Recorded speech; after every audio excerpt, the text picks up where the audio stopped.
పెద్దపల్లి జిల్లా మంథనిలో doctor B.R.. Ambedkar జయంతి వేడుకలను పురస్కరించుకుని మాజీ ఎమ్మెల్యే పుట్ట మధు అంబేడ్కర్ విగ్రహానికి పూలమాలలు వేసి నివాళులర్పించారు. ఈ సందర్భంగా ఆయన మాట్లాడుతూ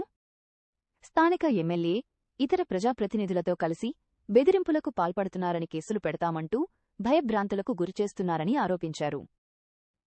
మహనీయుల స్ఫూర్తితో ఇలాంటి బెదిరింపులకు లొంగకుండా సమాజ చైతన్యం కోసం నిరంతరం పనిచేస్తామని ఆయన స్పష్టం చేశారు.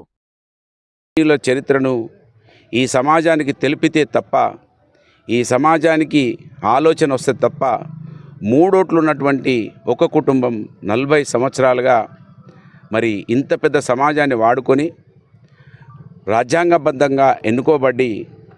ఈ సమాజం కోసం 1% కూడా ఆలోచించకుండా వీళ్ళను అణగారిన వర్గాలను ఇంకా కూడా క్షీణింపజేస్తూ ఆకలికి అలమటించి విధంగా వాళ్ళను వెనుకకు నెట్టివేస్తూ ఏ విధంగానైతే ఆ కుటుంబం గొప్పగా ఎదుగుతూ ఉన్నదో అది మహనీయులు అర్థమైనప్పుడే ఈ సమాజానికి అర్థమవుతుందని నమ్మినటువంటి వ్యక్తిగా ఆ రోజు పూలే గారి స్ఫూర్తితోటి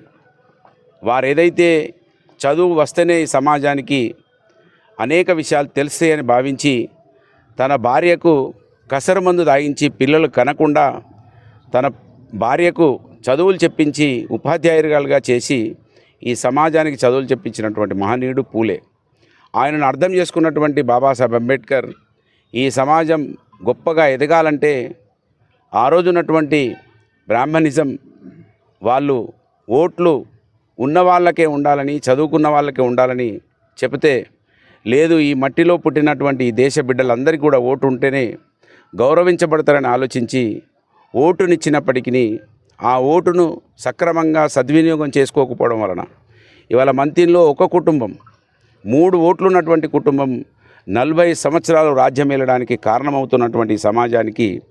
పూలే తెలిస్తే, అంబేద్కర్ తెలిస్తే, కొమరం భీం దొడ్డి కొమరయ్య తెలిస్తే, చాకల ఐలమ్మ సర్దార్ సర్వాయి పాపన్న తెలిస్తే ఈ ఓటును వినియోగించుకొని మనమే రాజులమయ్యే అవకాశం ఉంటుందని గమనించి ఇవాళ మహనీయుల దీక్ష కార్యక్రమానికి మేము పూనుకోవడం 3 సంవత్సరాలుగా దీన్ని దిగ్విజయంగా నడిపిస్తున్నటువంటి మా శ్రేణులందరికీ హృదయపూర్వకంగా ధన్యవాదాలు, శుభాకాంక్షలు. ఖచ్చితంగా ఈ సమాజం మేల్కొల్పు కోసం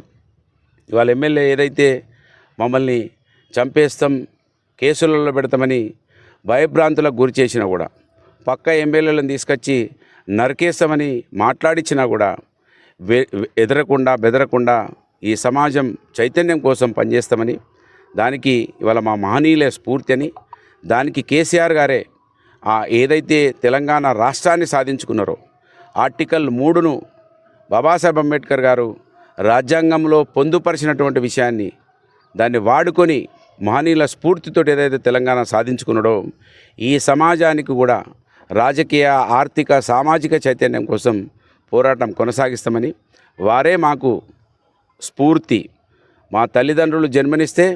స్ఫూర్తి వారే అనే విషయాన్ని ఈ సమాజానికి అర్థం చేయిస్తామని తెలియజేస్తూ ఈ కార్యక్రమంలో పాల్గొంటున్న ప్రతి ఒక్కరికి మా కుటుంబ సభ్యులందరికీ హృదయపూర్వకంగా ధన్యవాదాలు. బాబాసాహెబ్ అంబేద్కర్ గారి జన్మదిన శుభాకాంక్షలు.